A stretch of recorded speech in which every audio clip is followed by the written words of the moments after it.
Bonsoir et bienvenue pour cette nouvelle édition du journal de la rédaction. Voici les principaux titres en images de ce 31 janvier 2017. Le compte à rebours est lancé pour la Ryder Cup 2018 à Saint-Quentin en Yvelines. Une horloge trône maintenant en gare de Montigny-le-Bretonneux.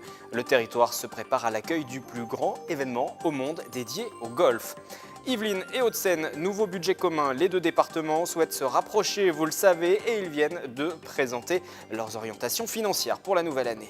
L'école 3IS à Saint-Quentin en Yvelines, qui forme au métier de l'audiovisuel, partenaire de la cérémonie des Lumières, un exercice grandeur réelle pour les étudiants que nous avons suivi en coulisses.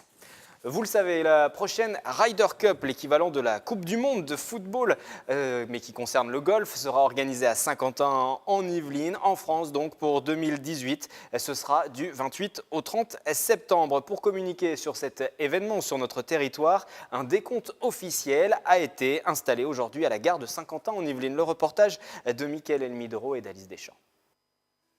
À événement spécial, un dispositif spécial, un compte à rebours géant a été installé ce mardi 31 janvier à l'entrée de la gare de Saint-Quentin en Yvelines. Son objectif, afficher les jours qui nous séparent de l'organisation de la Ryder Cup au Golf National à Guyancourt en septembre 2018. Une opération pour promouvoir le troisième événement sportif le plus suivi au monde derrière les JO et la Coupe du Monde de football. Pour ceux qui ne peuvent pas s'imaginer, c'est 650 millions de foyers qui vont regarder cet événement à la télévision. Et nous attendons bien sûr pour cette grande compétition en septembre 2018, 60 000 visiteurs par jour, dont une grande partie transiteront ici par la gare de Saint-Quentin-Montigny. Chaque jour, plus de 70 000 personnes passeront devant ce décompte géant. L'horloge virtuelle a déjà attiré l'œil des passants.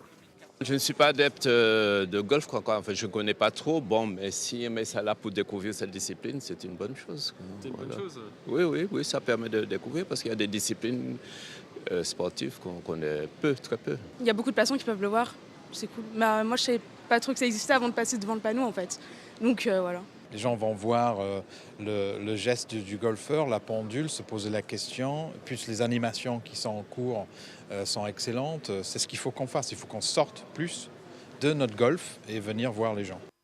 Dans les prochains mois, d'autres opérations de communication sur cette Coupe du Monde du golf seront organisées dans les communes de Saint-Quentin en Yvelines. Avec ce dispositif, les Yvelinois n'auront plus d'excuses pour manquer le train de la Ryder Cup 2018. Les loups de retour dans les Yvelines, c'est en tout cas une rumeur qui court depuis plusieurs semaines. Les associations animalières évoquent 2 ou 3 animaux qui seraient actuellement localisés entre la vallée de Chevreuse et la forêt de Rambouillet. Il s'agirait de loups gris italiens, plutôt présents dans l'est de la France. Les mâles peuvent peser de 25 à 45 kg, les femelles de 18 à 30 kg. On écoute Manuel Hartmann, c'est le président de l'association Alliance avec les loups. Le fait qu'ils arrivent sur la région parisienne est tout à fait normal puisqu'il y a une pression de la chasse sur le Grand Est et du braconnage qui fait que certains loups décident de trouver des secteurs où leur chaîne alimentaire est en nombre, c'est-à-dire les proies possibles pour eux sont en nombre.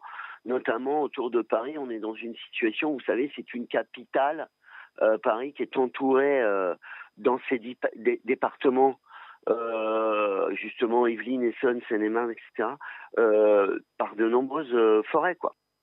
13,9 millions d'euros, c'est le budget 2017 de l'établissement public interdépartemental Yvelines-Hauts-de-Seine. Les conseillers départementaux des deux assemblées se sont réunis hier lundi du côté de Vélizy et ils ont voté presque à l'unanimité ce deuxième budget commun. Budget qui marque une réelle accélération dans le processus vers une fusion entre le 78 et le 92. Détails sur des images de Nicolas Kirillovitz et d'Alice Deschamps. Moins de 500 000 euros en 2016, près de 14 millions d'euros en 2017 et un budget commun multiplié par 30. Les départements des Yvelines et des Hauts-de-Seine poursuivent leur rapprochement. Dans le détail, cette année, 12,7 millions d'euros sont dédiés aux routes départementales, 1 million à l'archéologie préventive et 100 000 euros au service de l'adoption. Les départements versent à l'établissement public l'argent qui était consacré auparavant pour remplir ses missions, à l'euro près. Et c'est là, donc, dans un peu plus d'un an, dans 18 mois sans doute, quand on aura la comptabilité de l'établissement public, qu'on pourra voir si effectivement nous avons comme ça réalisé des économies. Parmi les 88 élus départementaux, 6 des Hauts-de-Seine classés à gauche ont voté contre le budget primitif. Dans les Yvelines, sans opposition politique, seul Philippe Briot s'est abstenu. Je suis dubitatif sur la pertinence parce qu'en fait, vendredi dernier, en votant le budget des Yvelines, je n'ai pas vu l'effet miroir de la diminution des sommes que j'ai votées aujourd'hui. Si nous avons voté aujourd'hui une somme, je dois le trouver en moins à proportion respective de chaque département. Je ne l'ai pas vu. Également opposé aux arguments économiques de la mutualisation, des agents de la CGT s'étaient rassemblés avant le conseil d'administration de l'EPI. Ils s'inquiètent notamment pour leurs conditions de travail. Les cérémonies de vœux du mois de janvier sont terminées. Dernier maire de Saint-Quentin en Yvelines à s'adresser à ses administrés, Jean-Michel Forgousse à Elancourt. Présent pour l'occasion, vous le verrez dans un instant, Valérie Pécresse, la présidente de la région Île-de-France, et Gérard Larcher, le président du Sénat. Des personnalités qui sont venues également soutenir le candidat Forgousse. Le maire se présente en effet sous l'étiquette Les Républicains dans la 11e circonscription. Concernant sa commune, la priorité pour 2017 sera donnée à la sécurité, avec toujours le projet d'un nouveau commissariat, mais il sera aussi question d'emploi. Écoutez.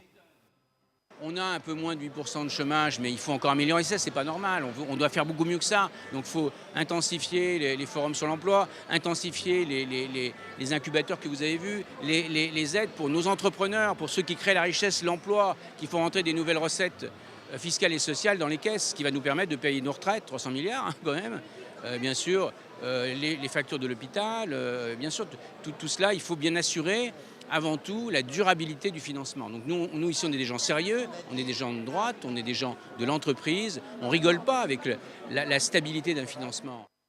On prend à présent la direction de l'université de Versailles-Saint-Quentin en Yvelines, la structure qui a débuté jeudi dernier son cycle de conférences sur la thématique du genre. Le rendez-vous est destiné aux étudiants, au personnel administratif et aux enseignants-chercheurs. Le premier rendez-vous était centré sur Marie Curie et les femmes de laboratoire. Le reportage est signé Mickaël Elmidoro et Patrick Jacques de Dixmude. C'est une première à l'université de Versailles-Saint-Quentin en Yvelines. Un cycle de conférences sur la thématique du genre a été organisé à partir de ce mois de janvier jusqu'au mois de mars dans la structure.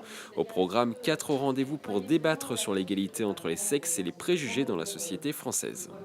On peut modifier les représentations et on peut modifier les stéréotypes de sexe, bien sûr. Dans un domaine comme la physique ou à l'UVSQ, on a 35% d'étudiantes contre 65% d'étudiants. Effectivement, on peut se poser la question de l'impact des stéréotypes de genre dans le choix des orientations des étudiantes.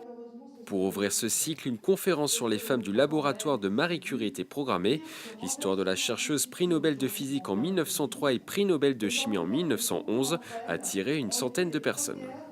C'est en fait, Marie Curie n'est que le prétexte justement pour présenter le fait qu'elle n'était pas seule femme scientifique de son époque et éventuellement le rôle qu'elle a joué, mais surtout le rôle que l'histoire lui a fait jouer dans cette définition d'une femme scientifique. Le cycle de conférences se terminera le 31 mars. Il abordera entre autres les questions de l'entrepreneuriat au féminin ou encore la thématique de la place des femmes dans le milieu artistique. Vous avez pu le suivre sur notre antenne. Hier soir se déroulait la 22e cérémonie des Lumières au Théâtre de la Madeleine à Paris. La presse étrangère a récompensé le cinéma français. Une trentaine de films étaient en compétition. Et ce sont des étudiants de Saint-Quentin en Yvelines, les étudiants de l'école 3IS, l'Institut international de l'image et du son, qui est basé sur Elancourt et qui s'occupait de la captation de l'événement. Nous les avons suivis en coulisses. Moins de 2 heures avant l'arrivée des premiers invités et une répétition pour régler les derniers détails. Cadre, son ou réalisation, les différentes sections de l'Institut international de l'image et du son sont mobilisées. Une soixantaine d'étudiants assurent la préparation et la captation de la 22e cérémonie des Lumières. Je crois que c'est la 6e année que les étudiants participent activement à l'organisation de cette cérémonie. C'est surtout pour nous l'occasion de faire un exercice très pratique puisqu'on est devant la profession. Donc c'est aussi pour ça que les enseignants viennent encadrer le travail des étudiants, puisque aujourd'hui c'est un soir important à la fois pour le monde du cinéma mais aussi pour notre école. Après une mise en place rigoureuse, fin des principaux réglages, les étudiants peuvent souffler un peu. On a sonorisé toute la salle des Lumières, donc on a installé le pupitre, donc le micro des présentateurs aussi. C'est assez formateur, oui, parce qu'il faut savoir être réactif quand même. Donc à chaque fois, on nous On demande toujours des choses à la dernière minute, tout ça, donc il faut savoir réagir, il faut savoir répondre à la demande sans arrêt. Je dois en fait encadrer un peu les présentateurs, donc les accompagner dans leur loge, faire en sorte que voilà, ils soient confortablement, qu'ils puissent travailler en silence. À 19h, les lauréats et remettants commencent à arriver. Dans la salle, tout est prêt pour les accueillir. Là, il est 19h20, ça va, mieux. Non, c'est lourd à gérer parce qu'il y a pas loin d'une centaine d'étudiants à gérer. On est une équipe d'une dizaine de permanents pour encadrer tous ces étudiants. Et alors, qu'est-ce que ça apprend aux étudiants justement ce type d'événement ? Le stress, de respecter des horaires, de respecter des délais, de respecter des personnes aussi, de se respecter entre eux. 21h, la soirée est lancée. En régie comme en salle, la cérémonie se déroule sans problème majeur. Grand gagnant de cette édition, Elle, de Paul Verhoeven avec Isabelle Huppert. Il repart avec les prix meilleur film, meilleur réalisateur et meilleure actrice. 23h, clap de fin des prix Lumière. L'an prochain, ce sera au tour des nouvelles promotions de relever le défi. C'est un nouveau festival qui va voir le jour dans le département des Yvelines. Il s'appelle Féminin Pluriel et il est mené par le réseau Créative, une association de directeurs de théâtre et de centres culturels. La première édition se veut un coup de projecteur sur la création féminine dans la culture, un milieu qui ne compte que 27% de metteuses en scène. Plus de précision avec ce reportage. Un festival pour promouvoir l'égalité homme-femme, c'est le projet mené par l'association Créative. C'est dans ce lieu symbolique, la maison Elsa Triolet-Aragon, que s'est tenue une conférence de presse pour présenter ce nouvel événement culturel.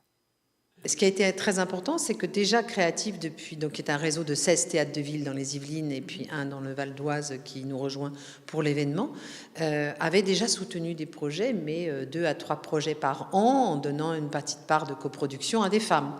Et évidemment, au bout de 2-3 ans, c'est venu naturel de dire mais comment allons-nous faire savoir et rendre plus lisible ce besoin d'aider les femmes dans la production pour qu'il y ait une meilleure parité.